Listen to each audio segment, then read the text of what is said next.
স্বামীজিকে প্রণাম জানিয়ে বর্ষবরণ উৎসবে আমার কিছু বক্তব্য রাখছি। উপস্থিত সবাইকে নমস্কার জানিয়ে বলি, সময় চলিয়া যায় নদীর স্রোতের প্রায়, কিন্তু সেই সময়কে আমরা বেঁধে ফেলেছি ক্যালেন্ডারের পাতায়, ঘড়ির কাঁটায়। সেই ক্যালেন্ডারের পাতা ধরে আমাদের কাছে আছে নতুন বর্ষ। দু রকমের ক্যালেন্ডার আছে, একটি ইংরেজি, একটি বাংলা। ইংরেজি ক্যালেন্ডার অনুযায়ী আমাদের সমস্ত কাজকর্ম চলে। পরাধীন ব্রিটিশ ভারতবর্ষে ব্রিটিশরা যে ক্যালেন্ডার শুরু করেছে সেটাই আজও চলছে।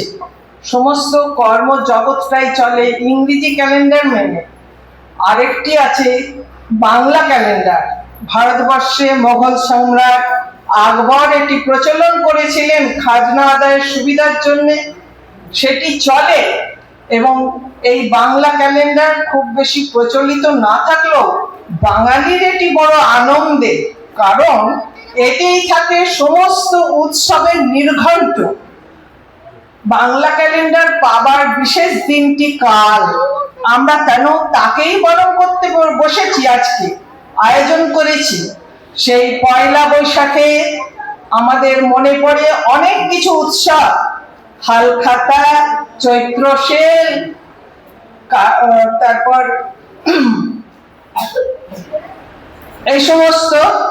আর বৈশাখ মাসটাকে আমরা আরো বেশি করে মনে রাখি এর গরমের জন্য। বাংলা ক্যালেন্ডারে এই দিন আরো আছে গাজন মেলা। এই সমস্ত গ্রামে গঞ্জে বড় সুন্দর এবং খুব হইহল্লার সঙ্গেই পালন করা হয়। আমাদের শহরে অতটা নেই, কিন্তু গ্রামে গঞ্জে গাজন মেলার খুব চল আছে। বৈশাখ মাসে আমাদের কাছে অনেক কিছু মনে করায়। কাল বৈশাখী ঝড়, আম কুড়োনো, শুকিয়ে যাওয়া নদীতে সাঁতার শেখা, এই সমস্ত শৈশবকে টেনে আনে। আর হাল খাতায় বাবার হাত ধরে দোকানে দোকানে মিষ্টি আর এই বাংলা ক্যালেন্ডারটি সংগ্রহ করা। বৈশাখ মাস আমাদের আরো প্রিয়। এই মাসেই জন্মেছেন কবিগুরু রবীন্দ্রনাথ ঠাকুর।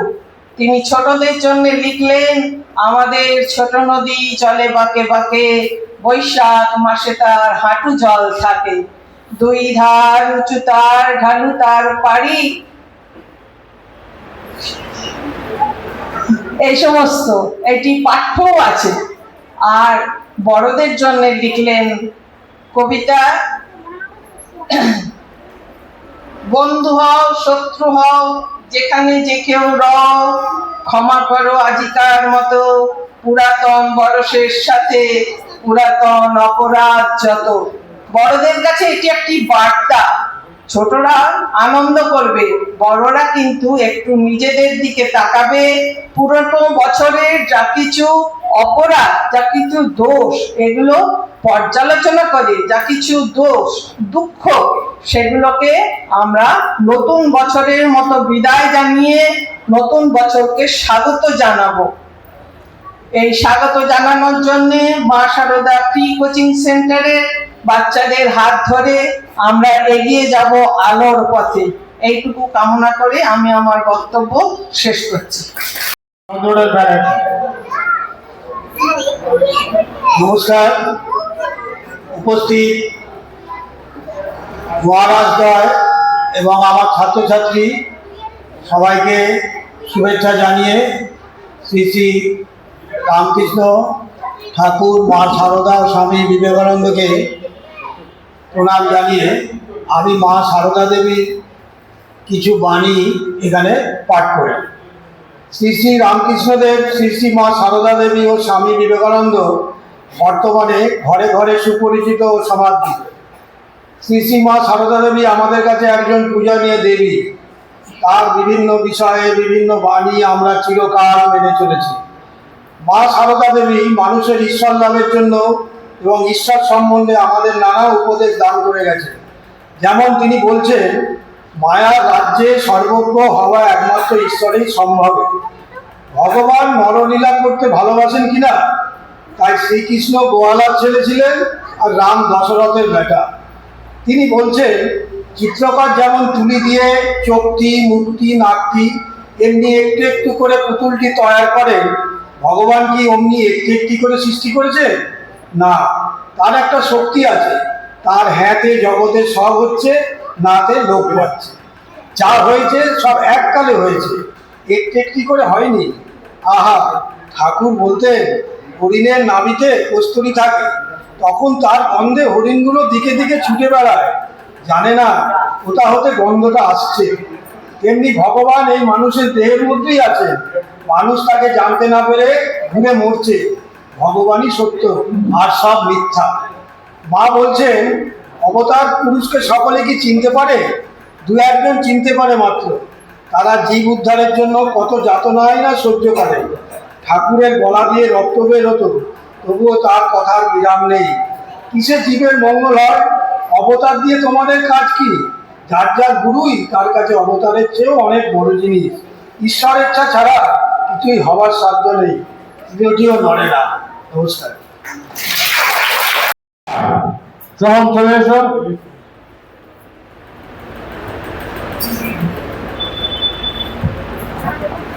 নমস্কার, আমি একটি যোগ বলবো। ট্রেনে এক টিটি এক সাধুকে বলল, কোথায় যাবেন? সাধুর উত্তর, যেখানে রাম জন্মেছিল। সাধু টিটি আবার বলে, টিকিট আছে? সাধুর উত্তর, না। তখন টিটি বলে, তাহলে চলুন। সাধু জিজ্ঞেস করে, কোথায়? টিটির উত্তর, যেখানে কৃষ্ণ জন্মেছিল।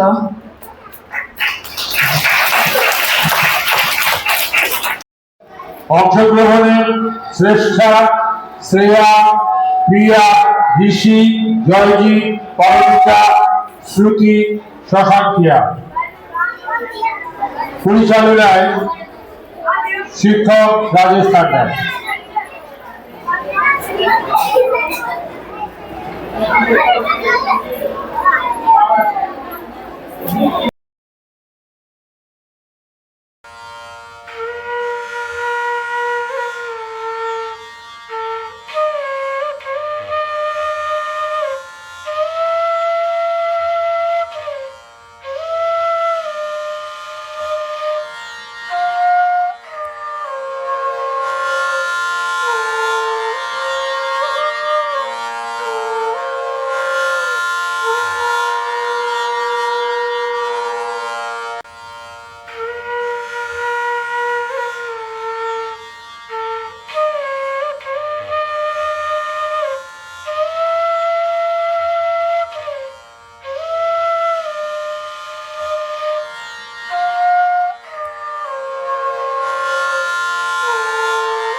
ছাত্রছাত্রীবৃন্দ, ঋতিকা মাঝি, শ্রেয়া সাউ, অর্পিতা মুর্মু, মৌমিতা বাউরি, মেঘা বাউরি, প্রিয়া বাউরি, যাদের নাম বললাম তারা তাড়াতাড়ি চলে এসো।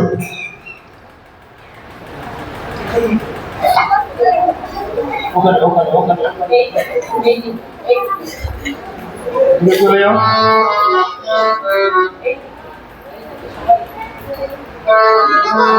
এরপর আমি বলে রাখছি, নৃত্য পরিবেশন প্রস্তুত থাকবে। নৃত্য পরিবেশন শ্রেষ্ঠা, শ্রেয়া, প্রিয়া, ঋষি, জয়জিৎ, পরমিতা, শ্রুতি, শশাঙ্কিয়া প্রস্তুত থাকবে। দাঁড়াও দাঁড়াও দাঁড়াও, ওখানেই থাকো, ওখানেই থাকো, এগোবে না।